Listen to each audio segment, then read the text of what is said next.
नमस्कार, कैसे हैं आप? फिक्र आपकी में एक बार फिर से आपका स्वागत है। आज बहुत सारी खबरें हैं। एक तरफ आंदोलन चल रहा है किसानों का यहां पर, और दूसरी तरफ पूरी दुनिया में आंदोलन चल रहा है किसानों का। दोनों में क्या रिलेशन है जानना बहुत जरूरी है।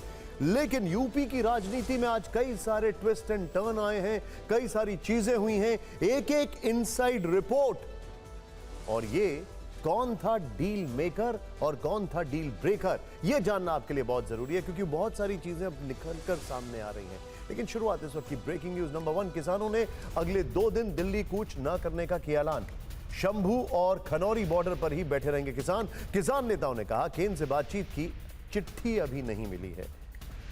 और यूपी में कांग्रेस एसपी के बीच गठबंधन। कांग्रेस 17, समाजवादी पार्टी और गठबंधन के अन्य दल 63 सीट पर लड़ेंगे चुनाव। यूपी प्रभारी अविनाश पांडे बोले समझौते को प्रियंका गांधी ने अंजाम तक पहुंचाया। अखिलेश ने कहा अंत भला तो सब भला।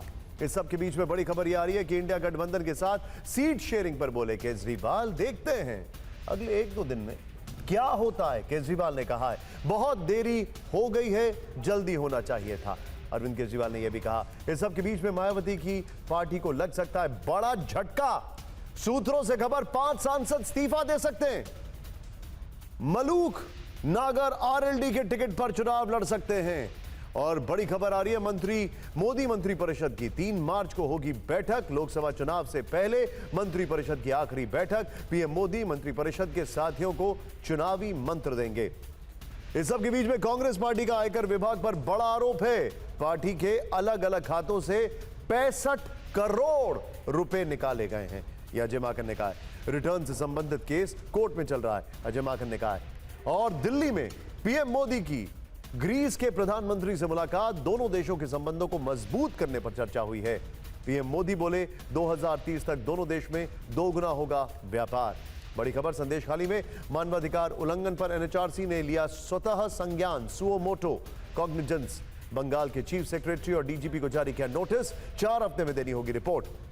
महाराष्ट्र के संभाजी नगर में बवाल हो गया है। अतिक्रमण हटाने गई टीम पर पथराव हुआ है। 7 पुलिसकर्मी और 2 महिलाएं घायल हैं। इन सभी खबरों के बीच अब आपको जानना जरूरी है कि आज कर्टन रेजर यानी वो कौन सी खबरें हैं जो हम आपके सामने लेकर आए हैं, जिसकी इनसाइड रिपोर्ट, एक एक डिटेल आपके सामने में होनी चाहिए। पहली 2 दिन क्या मामला? अब से थोड़ी देर पहले किसानों ने आंदोलन को 2 दिन विराम दिया है।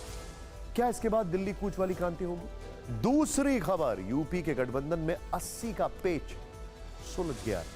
प्रियंका गांधी ने अखिलेश से फोन पर क्या बातचीत की है, इनसाइड स्टोरी क्या है?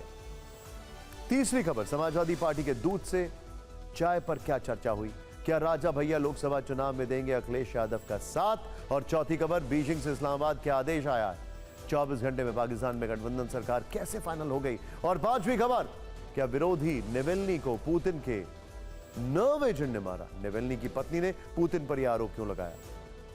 सबसे पहले फिक्र आपकी में सबसे बड़ी खबर आ रही है। 10 से 15 मार्च के बीच लोकसभा चुनाव की तारीखों का ऐलान संभव है। इस वक्त की सबसे बड़ी खबर, पूरा देश जानना चाहता है कब होगा चुनाव, कब होगी मतगणना। 7 चरणों में हो सकते हैं लोकसभा चुनाव, यह और बड़ी खबर आ रही है। चुनाव ऐलान की तारीख के लगभग 35 दिन बाद पहले चरण का मतदान। पीयूष हमारे साथ है। पीयूष, क्या क्या जानकारी आ रही है?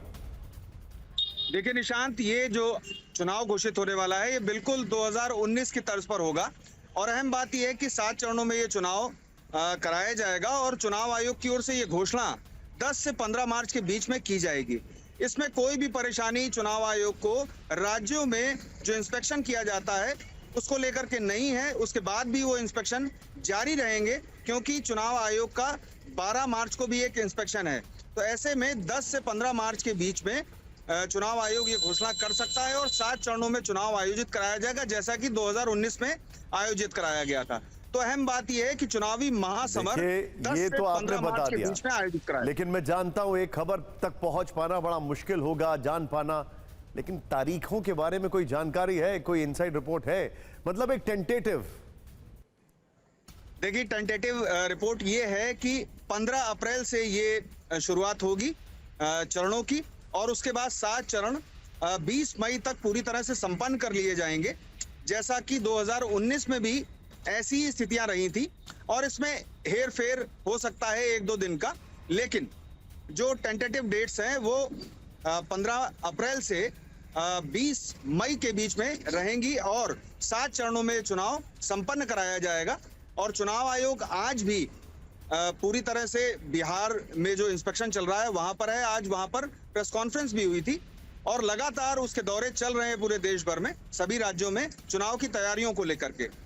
लेकिन बहुत ज्यादा डिटेल दे दी आपने, बहुत ज्यादा डिटेल दे दी है। 15 अप्रैल याद रखिएगा। वैसे आपको बहुत सारे फोन आने वाले हैं, तो अब आप अपना फोन को खाली रखिएगा क्योंकि आपने बहुत सारी इंफॉर्मेशन दे दी है। शुक्रिया पीयूष हमारे साथ जुड़ने के लिए। लेकिन अब फिक्र एक बार फिर देश के अन्नदाता और उसके आंदोलन से प्रभावित आम जनता की। पहली बड़ी खबर यह है कि किसान संगठनों ने अगले 2 दिन दिल्ली कूच का प्लान टाल दिया है। लेकिन देश के किसान जिस वक्त ट्रैक्टर के साथ दिल्ली कूच की कोशिश कर रहे थे, उसी वक्त दुनिया के कई अमीर देशों में भी किसान ट्रैक्टर लेकर सड़कों पर दिखाई दे। खासकर यूरोप के देशों में महत्वपूर्ण जगहों पर किसानों के ट्रैक्टर जाम की तस्वीरें दिखी। भारत और यूरोप के किसान आंदोलन में क्या समानताएं हैं और ये कैसे एक दूसरे से अलग है, इस पर यह वीडियो रिपोर्ट आपको जरूर देखनी चाहिए।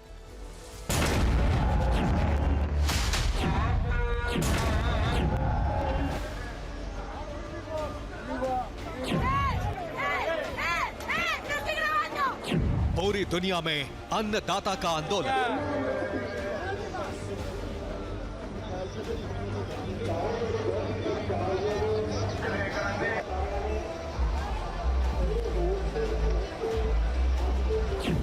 भारत से यूरोप तक सड़कों पर किसान।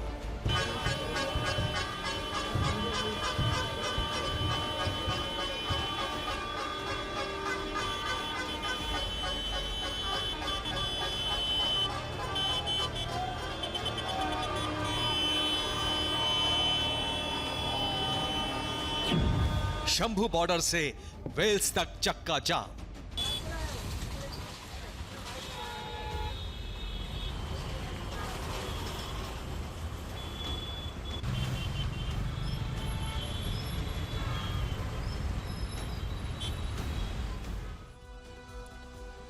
पिछले 9 दिन शंभू बॉर्डर पर बैठे किसान आज पूरी तैयारी के साथ आए थे। आंसू गैस से बचने के लिए मास्क और शील्ड साथ लेकर आए किसानों ने आज अपने इरादे साफ कर दिए।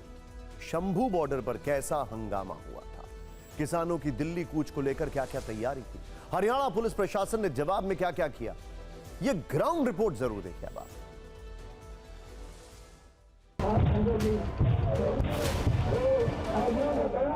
एक तरफ लाउड स्पीकर पर किसान नेताओं की आवाजें, दूसरी तरफ आगे बढ़ते किसानों को रोकने के लिए आंसू गैस के गोलों का इस्तेमाल और धमाके की ये गूंज। ये मंजर है अंबाला में शंभू बॉर्डर का। तो लगातार आप देखिए पतंगों के माध्यम से भी जो यहाँ पर किसान है वो प्रयास कर रहे हैं कि इस ड्रोन को नीचे गिराया जाए। देखिए ड्रोन के बिल्कुल आसपास पतंगें भी आपको दिखाई देंगी और ये देखिए एक और टीयर गैस का शेल नीचे फेंका गया है ड्रोन के द्वारा। तो ये लगातार हरियाणा पुलिस और पैरामिलिट्री फोर्सेज ड्रोन के माध्यम से इसी तरह से यहाँ पर टीयर गैस के शेल फेंक रही हैं और पतंगों के माध्यम से देखिए पतंगों के माध्यम से ड्रोन को रोकने का प्रयास किया जाता है, जिसके बाद अब ड्रोन वापस चला गया है और उसके बाद यहाँ पर आतिशबाजी भी लगातार की जा रही है। तो इस वक्त ये स्थिति बनी हुई है शंभू बॉर्डर पर, जहाँ पर किसान और पैरामिलिट्री फोर्सेज हरियाणा पुलिस के जवान आमने सामने हो चुके हैं।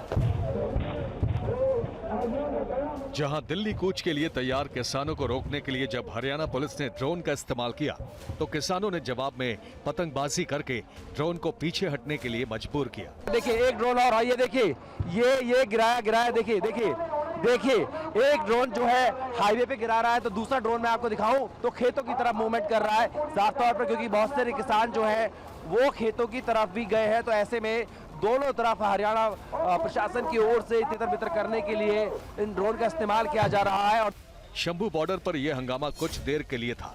हालांकि किसान इस मकसद के साथ जुटे थे कि उन्हें हर हाल में आज दिल्ली कूच करना है। इसके लिए वो तैयारी भी बड़ी करके आए थे। मुझे डेमो दिखा रहे थे, थोड़ा दिखाइए किस तरह इस्तेमाल करते ऐसे ना जब वह सीधी मारते हैं ना रबड़ की गोली, तो ऐसे आगे नहीं तो नीचे बैठकर ऐसे करते हैं, बस ऐसे रोकने के लिए। किस चीज से बचाव करेगी ये जैसे वो रबड़ की गोली मारते हो उसके बीच से ना जो लोहे के जो निके छर्रे निकलते हैं वो नहीं बजेंगे। और जैसे वो आंसू गैस छोड़ते हैं, जब सीधी आती है वो लगती है, दर्द होता है। किसानों की दिल्ली कूच पार्ट 2 को अब आंकड़ों की जुबानी समझते हैं। किसानों ने कितनी संख्या में क्या क्या ताकत लगाई, ये खुलासा गृह मंत्रालय की आंतरिक रिपोर्ट से हुआ है, जिसमें पंजाब की बिगड़ती कानून व्यवस्था पर चिंता जताई गई है। रिपोर्ट में बताया गया है कि पंजाब सरकार की ओर से शंभू बॉर्डर पर लगभग 14,000 लोगों को इकट्ठा होने की छूट दी गई।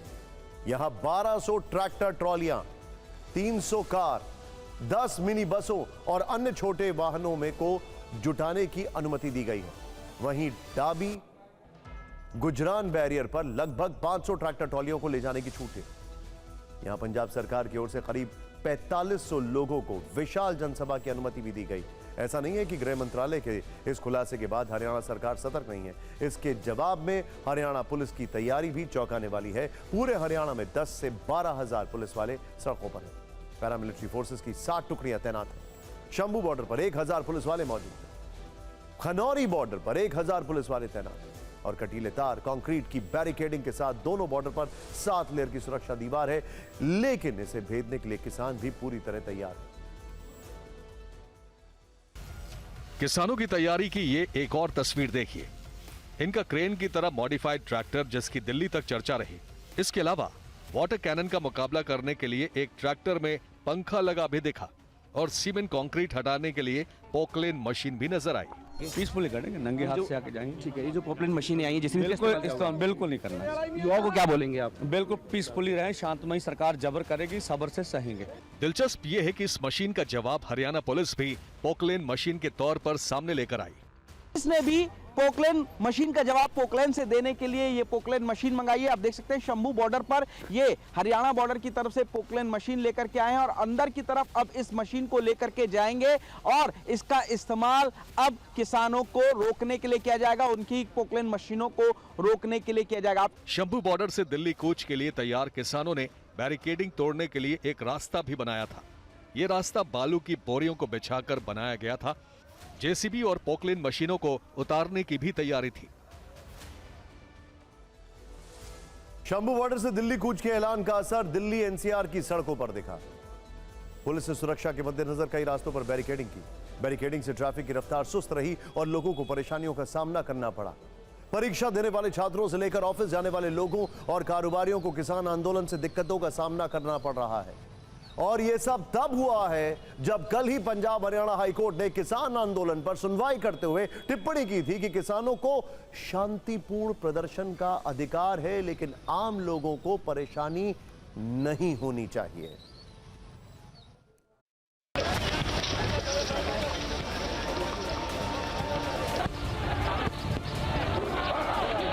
Ghazipur border, Delhi Gurugram border, Singhu border. Delhi NCR में चारों तरफ ट्रैफिक की रफ्तार थम गई। सड़कों पर गाड़ियों की लंबी कतार लग गई। लोग घंटों जाम में फंसे रहे। दिल्ली मेरठ एक्सप्रेसवे पर टीवी9 संवाददाता अभिजीत ठाकुर ने कार में सवार होकर परेशानियों का जायजा लिया। सेटल होना चाहिए क्योंकि बहुत सारे इशू चल रहे हैं, बच्चों के एग्जाम भी चल रहे हैं और लोगों को ऑफिस भी जाना होता है, तो उन सारी चीज़ों को मद्देनजर रखते हुए इस मैटर को जल्दी से जल्दी सेटल होना चाहिए। ऑफिस जाने वालों के साथ छात्रों को परीक्षा के लिए पहुंचने में भी मुश्किलें आ रही हैं। वो घर से जल्दी निकल रहे हैं और जाम में फंसकर एग्जाम सेंटर पर देरी से पहुंच रहे हैं। ये पता करना कि कौन कौन से रूट्स आपके लिए सेफ है, कौन कौन से रूट्स को पकड़ के आप सही टाइम पर स्कूल पहुंच सकते हैं। अपने बच्चों को एग्जाम है वो मिस ना होने दिया जाए। मतलब 10 बजे बच्चे का एग्जाम था और आप सिर्फ 5 मिनट पहले पहुंचे। बहुत ट्रैफिक था, मैं तो घबरा रहा था कि एग्जाम छूट न जाए। इतना ज्यादा होपलेस हो रहा था कि कहीं बच्चे एग्जाम न छूट जाए। 10 से 15 मिनट ज़्यादा टाइम लग गया और थोड़ी देर के लिए लगा कि शायद पहुंच पाएंगे, नहीं पहुंच पाएंगे समय पे। किसानों के आंदोलन का असर कारोबारियों पर भी पड़ा है। सिंघू बॉर्डर पिछले 10 दिन से सील है।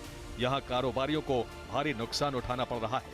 ये जो पूरा सिंघू बॉर्डर है वो दरअसल पूरा एक इंडस्ट्रियल एरिया है और जिस तरीके से यहाँ पर बैरिकेटिंग करी गई है, रूट डाइवर्ट किए गए हैं, रास्तों को पूरे तरीके से बंद कर दिया गया है, उसके चलते अब सिंघू बॉर्डर पर जो कारोबारी हैं उनके कारोबार पर भी असर पड़ना शुरू हो चुका है। किसान आने से पहले ही बहुत ज्यादा नुकसान हो रहा है। काम तो बिल्कुल भी नहीं है, सुबह से खाली बैठी है, ना ही हमारे कोई दिल्ली के कस्टमर अटेंड हो पा रहे हैं, ना ही हम सामान कर रहे हैं। और यही परेशानी सबसे ज्यादा सता रही है कि हम काम अपना कैसे करेंगे। कारोबारियों को डर है कि अगर किसान आंदोलन लंबा चला तो उनके आगे दुकानें बंद करने का संकट मंडरा सकता है। किसान आंदोलन का असर कारोबार पर भी पड़ रहा है और ये बहुत परेशान करने वाली बात है, क्योंकि किसान आंदोलन के चलते पंजाब को हर दिन करीब 875 करोड़ का नुकसान हो रहा है।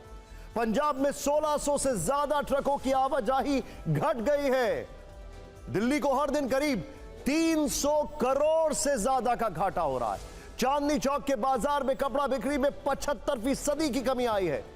नई ई वे बिल में 30% की गिरावट दर्ज की गई है। दिल्ली में एंट्री के लिए ट्रकों का रूट करीब 600 किलोमीटर बढ़ गया है।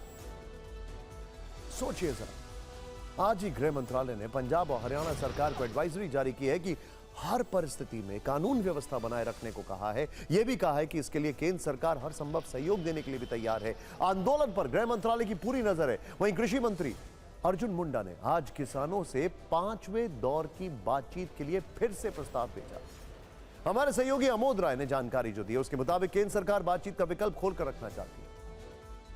आपसी चर्चा के माध्यम से समाधान का रास्ता निकालना चाहती है। 5वें दौर में 4 प्रमुख मुद्दों पर बातचीत के लिए तैयार है। एमएसपी गारंटी की मांग, क्रॉप डाइवर्सिफिकेशन, पराली और किसानों पर हुई एफआईआर पर किसानों के साथ चर्चा के लिए सरकार पूरी तरह तैयार है। लेकिन अब यह लेकिन बहुत बड़ा है, क्योंकि लेकिन अब से थोड़ी देर पहले किसान नेता सरवन सिंह पंढेर ने कहा है कि सरकार से बातचीत की कोई चिट्ठी अब तक उन्हें मिली ही नहीं है और अगर बैठक का बुलावा आएगा तो इस पर विचार करेंगे। हमारी यही अपील है कि सारे जो ऐसे किसान संगठनों के लोग हैं वो संयमता के साथ वार्ता में भाग लेकर इसका अस्थायी समाधान के क्या क्या रास्ता हो सकते हैं उस पर हम चर्चा करते हुए आगे बढ़ें और चर्चा के माध्यम से समाधान करें। देखिए, अभी तक लीगल कोई बुलावा नहीं है। जिस बात पे बुलावा था कि लीगल गारंटी कानून बनाने का, उसमें हल के लिए लिखे हमें भी फसलों के एमएसपी खरीद गारंटी का, उससे केंद्र सरकार भागा है। इसमें एजेंडे में लिख लूँ ना कि एमएसपी खरीद की गारंटी का कानून के हल के लिए मीटिंग करेंगे तो कर लेंगे वार्ता।